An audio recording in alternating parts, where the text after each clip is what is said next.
So I've already done a little bit of canning, and this is ham, and this is brown sugar ham.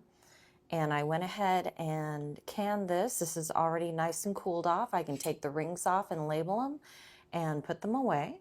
Yesterday I made a turkey breast in the crock pot, and this is the leftover turkey and gravy. The gravy is safe to can because this is actually the juices that came out of the turkey, and there's no cornstarch in it. You cannot can anything with cornstarch in it. So these are ready to go in the canner. I had them sitting in the refrigerator overnight because it was just way too late to start up the canner, and I've had these out getting to be room temperature. All right, let's make one of my dog's favorite recipes. We're going to be making Rottie Rations.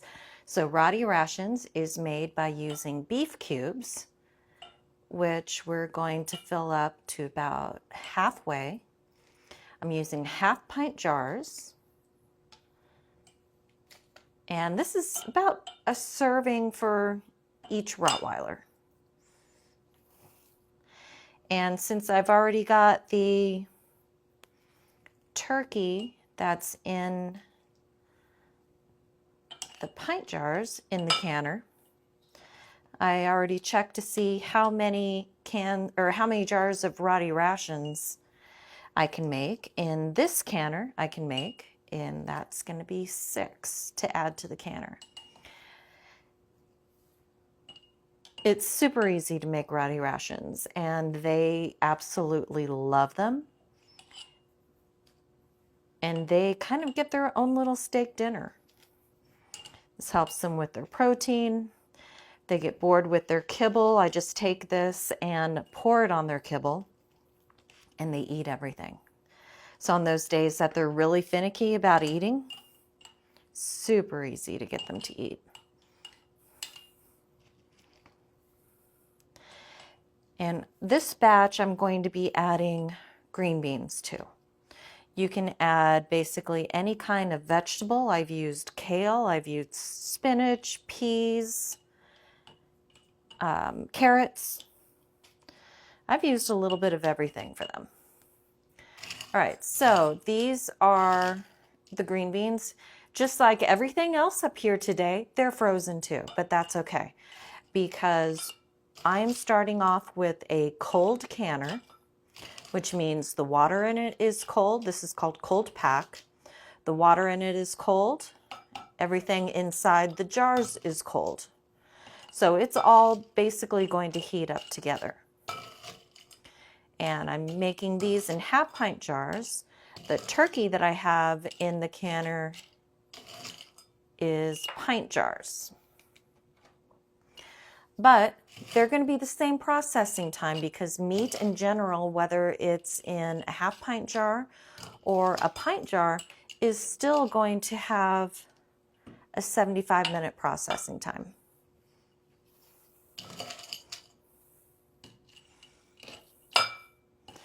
And so I'm basically just going to fill it up right here. This is about a 1-inch headspace. And as this cooks, it's going to, just like a roast in a crock pot, it's going to make its own juice.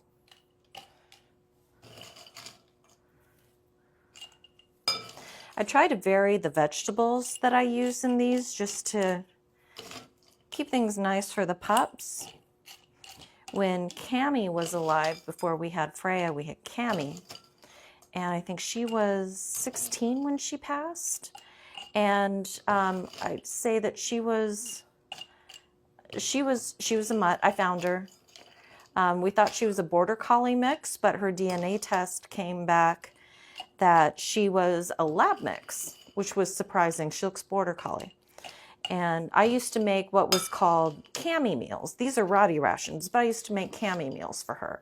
And I would make chicken in the crock pot, put gravy in it, put some veggies and put some rice, and I would vacuum seal them and freeze them. So those are Cammie meals. But these are so much nicer to be able to have shelf-stable things for the dogs. I don't have to worry about, does the freezer go out We're up on a mountain. We do lose power frequently. We do have a generator, but you know, I want to keep my freezer space open for other things.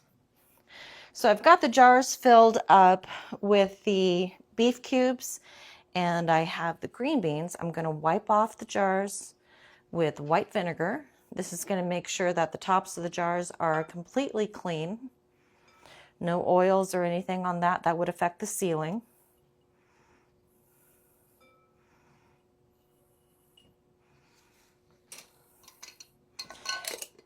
Canning meat is like the easiest thing that you could possibly do. And canning Rottie Rations, so simple.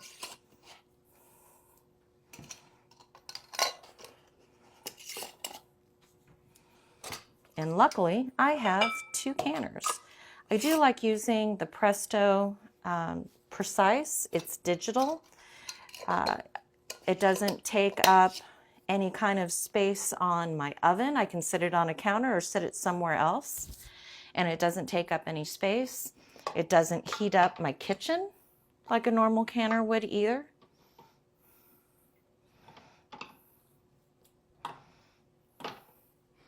And it's just so easy to use. All right, let me show you where we're at now.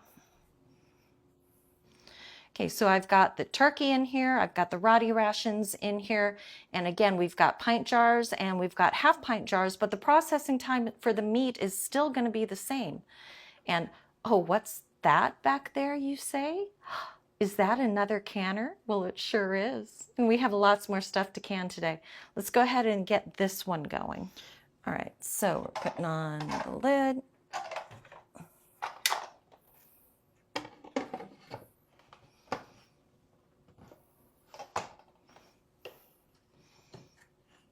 Lock this in place. This right here, the pressure gauge, we're going to put this over to vent. When it starts going, it'll actually let us know, and we'll put it to can. So we're going to do pressure can. Oops, it's already saying that it's done from the last batch, so we're going to clear this out. So it's blinking pressure can. We're going to hit start, turn it up to 75 minutes. Press start, insert jars. We've already done that. It's locked up tight. So again, we're doing a cold canning. So everything in it is cold. The water is cold. The contents inside the jars are cold. You don't want to take cold jars and put them into a hot canner because it will actually crack the glass and the glass will shatter during the canning process. So we'll let this take it through the process on its own, and we'll catch it later on in the process. So canning is kind of like chicken math. You can't have just one. There's only a few jars that you can put in these smaller canners, but they're so convenient. But I have 2 of them, and I'm going to go ahead and load up the next one with the Rottie Rations. I'll make sure I say it correctly this time. The Rottie Rations, and we're going to get both of the canners going at once. All right, so now it's beeping at me, telling me to fill the jars. We've already done that. We're going to move it on. Now it's going to heat everything up. All right, so I'm loading up the second canner with the last of the Rottie Rations. Lid on, turning it. Doing this one-handed is not fun. All right, so got it to lock in place. Pressure can, 75 minutes. Insert jars, they're already in there, it's sealed up. Now it's going to heat up. First canner is telling me to fill the jars. We've already done that, it's already in there. Now I had to back up just a little bit to make sure that I had the plate at the bottom of the canner. So it's going through the cycle again.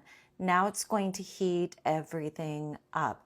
And remember, we're starting with a cold canner, so the contents are cold, the water is cold, everything is going to heat up at the same time. So I did have 3 jars left over. I used up all of the beef cubes that I had bought. I do have 3 jars left over, but we'll put that in with the next canning cycle. All right, so now it's on the 10-minute countdown. I've got the vent open, it's building up pressure. Once it gets to 10 minutes, hi honey. Once it gets to, you're all wet. Once it gets to 10 minutes, then we'll close the vent, and then it will actually do the pressure cooking for 75 minutes. Okay, so now it's telling me to put the regulator on so it can start processing. So we'll switch this from vent over to can. Now it's going to process for 75 minutes. All right, so this is going a little bit long. I'm going to split this up into 2 videos. I'll go ahead and post this, and then I'll post the second video as we're taking everything out of the canner.